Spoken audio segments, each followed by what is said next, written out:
Assalamualaikum warahmatullahi wabarakatuh. Jumpa lagi dengan saya Budi Sulistiono. Pada kesempatan kali ini saya akan mencoba membahas soal PTS 1 atau penilaian tengah semester 1 kelas 8 tahun 2020.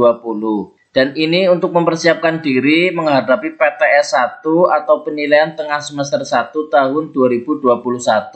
Pada part 6 ini kita akan mencoba membahas soal uraian nomor 26 sampai dengan 30. Bagi yang melihat video ini saya doakan bisa sukses dan berhasil, amin. Baik, kita mulai saja dari nomor 26. Diketahui barisan bilangan A, min 2, 3, 8, 13, dan seterusnya. B, 128, 64, 32, 16, dan seterusnya. C, 4, 5, 8, 13, 20, dan seterusnya. Tentukanlah 3 suku berikutnya dari masing-masing barisan di atas. Baik, kita coba jawab ya. Di sini perhatikan. Di sini sebelum kita jawab sebetulnya ditulis diketahui. Barisan seperti ini ditulis lagi, terus ditanya 3 suku berikutnya, baru ditulis jawab ya. Baik, kita coba jawab dari yang A. Di sini perhatikan kita tulis lagi min 2, 3, 8, 13, dan seterusnya. Di sini min 2 menjadi 3, di sini ditambah dengan 5 ya, kita tulis ditambah dengan 5. Terus 3 menjadi 8 di sini juga ditambah dengan 5. Terus 8 bisanya menjadi 13 juga ditambah dengan 5. Dan seterusnya berarti di sini ditambah dengan 5. 13 ditambah dengan 5 ketemu 18. 18 ditambah 5 ketemu 23. Dan 23 ditambah 5 ketemu 28. Berarti jawabannya di sini yang A 3 suku berikutnya adalah 18, 23, 28. Baik, kita lanjut yang B. Di sini kita tulis lagi soalnya ya. 128, 64, 32, 16, dan seterusnya. Di sini kalau kita lihat 128 menjadi 64 itu dibagi dengan 2 ya, dibagi 2, 64 menjadi 32 juga dibagi dengan 2, 32 menjadi 16 juga dibagi dengan 2. Berarti di sini 16 dibagi 2 ya, ketemu 8. Terus 8 dibagi 2 ketemu 4, 4 dibagi 2 ketemu 2. Jadi di sini jawaban yang B, 3 suku berikutnya adalah 8, 4, 2. Baik, kita lanjut yang C. Di sini kita tulis lagi 4, 5, 8, 13, 20, dan seterusnya. Di sini kalau kita lihat dari 4 menjadi 5 di sini adalah ditambah dengan 1 ya, ditambah 1. Terus 5 menjadi 8 di sini ditambah dengan 3 ya.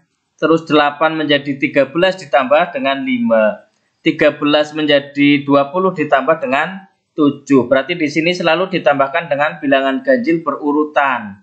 Berarti setelah ditambah 7 di sini ditambah 9. 20 ditambah 9 ketemu 29. Terus 29 ditambah 11 ketemu 40. Terus 40 ditambah 13 ketemu 53. Jadi yang C 3 suku berikutnya di sini adalah 29, 40, 53.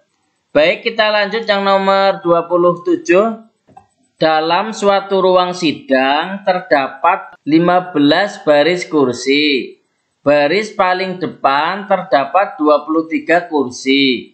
Baris berikutnya 2 kursi lebih banyak dari baris di depannya. Tentukan A. Jumlah kursi pada baris ke-10. B. Jumlah seluruh kursi dalam ruang sidang tersebut.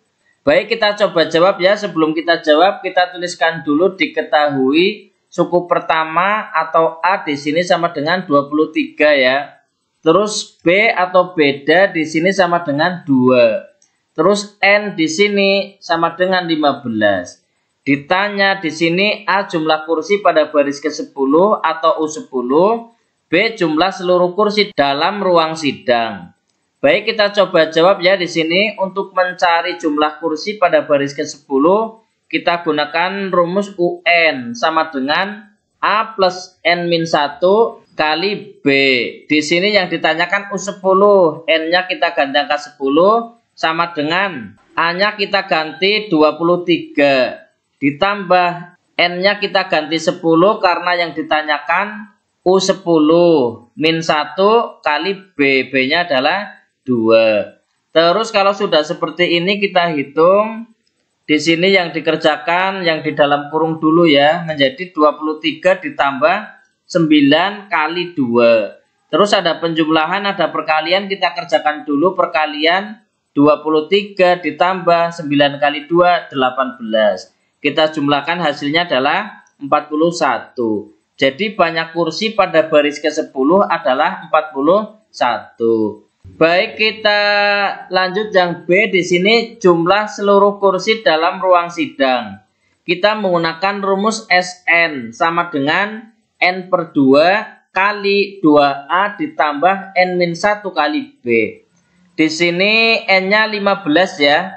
Kita gantikan N-nya dengan angka 15, berarti S15 sama dengan 15 per 2 kali 2, A-nya 23, jadi 2 kali 23 ditambah N-nya 15 dikurangi 1, B-nya di sini 2. Terus kalau sudah seperti ini kita hitung 15 per 2 kali 2 kali 23 ketemu 46, ditambah 15 dikurangi 1 ketemu 14 kali 2. Terus ada perkalian, kita kerjakan terlebih dahulu. Di sini ketemu 15 per 2 kali 46 ditambah 28. 28 dari mana? 14 kali 2. Terus ada dalam kurung, kita kerjakan dulu ya. Menjadi 15 per 2 kali 46 ditambah 28 ketemu 74. Terus 74 dibagi 2 ya. Ketemu 37. Jadi 15 kali 37. Hasilnya di sini adalah 555. Jadi banyak kursi dalam ruangan sidang tersebut adalah 555. Baik, kita lanjut yang nomor 28. Diketahui himpunan pasangan berurutan 1, 5, 2, 10, 3, 15, 4, 20, 5, 25, 6, 30. Tentukan A. Daerah asal, B. Daerah kawan, C. Daerah hasil.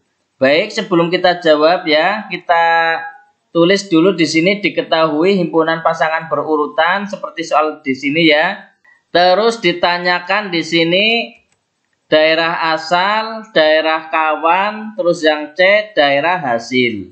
Baik, kita coba jawab di sini. Pertama dari daerah asal. Daerah asal di sini adalah angka yang di depan ya. 1, 2, 3, 4, 5, 6. Berarti di sini daerah asal atau domain yaitu 1, 2, 3, 4, 5, 6. Terus daerah kawan di sini berarti yang di belakang 5, 10, 11 dan seterusnya ya. Di sini berarti daerah kawan atau kodomain 5, 10, 15, 20, 25 dan 30. Terus yang terakhir daerah hasil.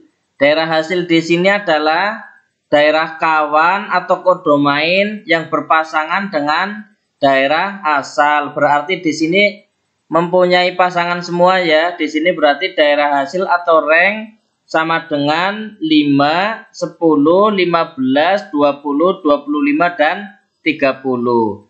Baik, kita lanjut yang nomor 29. Diketahui titik A min 4,5, B 2,8, C 8,5. Jika titik A, B, C, dan D dihubungkan, maka akan membentuk bangun belah ketupat. A. Tentukan koordinat titik D. B. Gambarlah belah ketupat ABCD pada bidang koordinat kartesius. C. Hitunglah luas belah ketupat ABCD. Baik, kita coba jawab ya. Di sini perhatikan pertama dari A, di sini koordinat titik D adalah titik-titik. Ini belum bisa dikerjakan, jadi kita kerjakan dulu yang B. Kita gambar dulu belah ketupat ABCD pada bidang koordinat kartesius.